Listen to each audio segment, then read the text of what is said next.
So let's talk briefly about the blame game. CrossFit is probably the most blamed thing for athletic injury in recent memory that I have. People are very, very determined to do CrossFit, and there's definitely nothing wrong. Because remember, there's nothing wrong with challenges, it's just whether or not it's sustainable. When squatting is a big part of some of CrossFit, well, guess what? Maybe there's part of CrossFit you're not going to be able to do, but people are going to try to push through that and then say that CrossFit hurt them. The answer could be that maybe you did too much CrossFit, or maybe the answer is you're not good at it, or you're not qualified to make those movements. That's why you're getting injured. People who just say you got to do yoga, that'll fix you. Maybe the person's not going to be good at doing yoga either. Maybe they can't breathe real well. Maybe they can't move and breathe at the same time. Whatever you're doing, be very careful about the activity you pick. It could end up hurting you because you don't know how it's supposed to be done. Let's look at a case for low back pain. This product will actually loosen up your low back. But the question is, do you think it's a good idea? The answer is basically no. You have to be able to actively control motions that you can create. The number one question that needs answering when you have pain is, why is the pain there? Maybe it's a general area in your shoulder, or maybe it's a very pinpoint place in your shoulder. The check engine light is like pain that you feel in your body. If it goes off and they never actually check the engine, you're never going to get an answer for why did the check engine light go on at all. So if someone that you're seeing and getting treated from doesn't actually tell you why the pain is there, that's a person that's probably not going to help you get out of pain. That's a person you're probably going to keep paying to have temporary pain relief.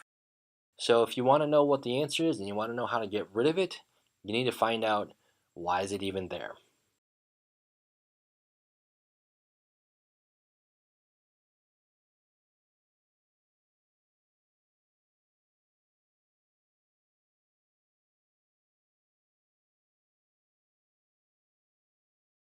If your shoulder hurts, is your shoulder the problem? I've had people whose shoulder problems were hip problems, and they felt it in the shoulder, but that's the place that was having to work so hard. So if you blame an individual body part and not understand how it's connected to other places in your body, you're going to be chasing your tail, or you're going to possibly be treating the wrong area. The fibers of the glutes, they run and they connect with the thoracolumbar fascia, which connects to our lats, which you can't see it from here, but it connects to the front of the shoulder. The SFMA, Selective Functional Movement Assessment, is a tool that I use to figure out and decipher what does the check engine light for pain mean on a person. Okay, so if a person has low back pain, maybe they have neck restriction, or maybe they have something coming from another place and they just haven't discovered where the connections are or what to do about them. The top tier movement patterns are designed to figure out where do you need to look next. It's not a diagnostic tool as far as if you can't turn your head far enough that's your problem. Does it hurt doing any of these things? Because those motions need to get broken down. Can you imagine if every newborn could understand that a parent had back pain? Okay, so you're reaching into the crib, you're trying to pick up your kid, and oh, your back goes out. All that matters is my back really hurts, and I gotta find a way to pick up my kid.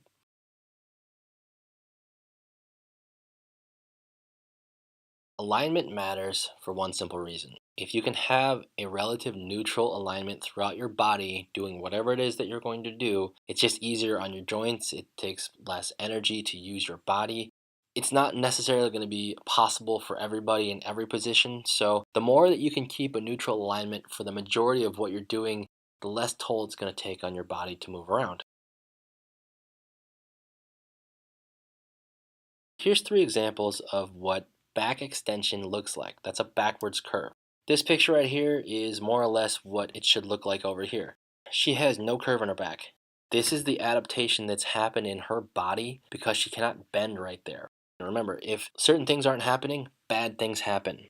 This is potentially a disc problem waiting to happen. Not everyone's going to be perfect at moving, and that's just the reality of life. If you notice that you put your foot on the brake and the car really isn't slowing down, this is your signal, uh-oh, I better get new brakes. Something like soccer or basketball where athletes are moving very quickly, they're changing directions very quickly. Sometimes the signal to brake doesn't happen. The people that can slow down in any given direction more efficiently, they have a better set of brakes. If you've had chronic problems, maybe your brakes are the things that you need help building or rebuilding. You need to learn how to slow down and or decelerate. You're doing these movements so that you can do them in real life. If you want to garden, if you want to pick something up off the ground, if you want to go to the bottom shelf, you're doing these exercises so that the rest of your day is a relatively simple thing and you don't have to think about, well, how do I pick my keys up off the ground if my back hurts? You're doing these exercises to prevent something like back pain. Does that look like exercise to you? Maybe. For some people, it definitely would be. You need to understand that you're not moving in a single plane of motion. You're not just going to be going down a hill in a straight line. In real life, we walk, we go uphill, we go downhill, we go sideways, we turn around, we twist, we do all these different things. The key for some people is restore your motion by doing something that is more natural for your body. That doesn't necessarily mean do one of these exercises or try to mimic one of these animals. For some people, it's the right answer. For other people, they have to start at a more simple point. Learn how to breathe with your movement, and that's basically the idea behind movement programming.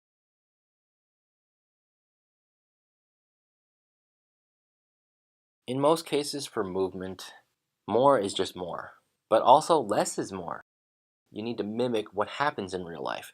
You don't move your child forwards and backwards. You might swing them, you might twist with them, you might do different things. So if I'm going to train for soccer, if I'm going to try and train for basketball, I'm not training in a straight line. I have to do what actually happens in soccer. I need to be able to change pace. I need to be able to have good breaks. I need to have a lot of different skills. All these skills together help me enjoy the game that I want to play. In this case, she just wants to enjoy playing with her kid.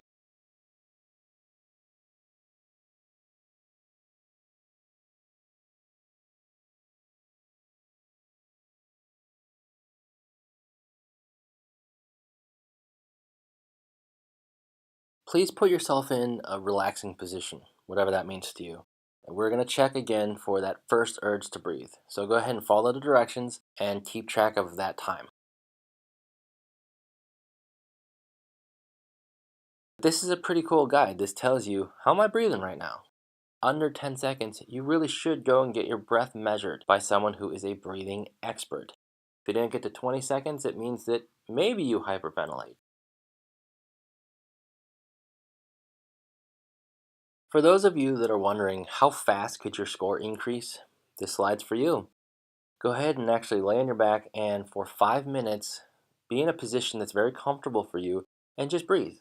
Don't do anything else. Don't have any distractions. Don't have the TV on. Don't look at your phone. Don't do anything.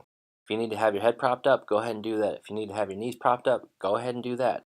Whatever you need to feel comfortable. And when you're done with your 5 minutes, or if you want to do longer, you can, then test your FRC. And if it increases, then you know that there is a way to increase your score just by breathing.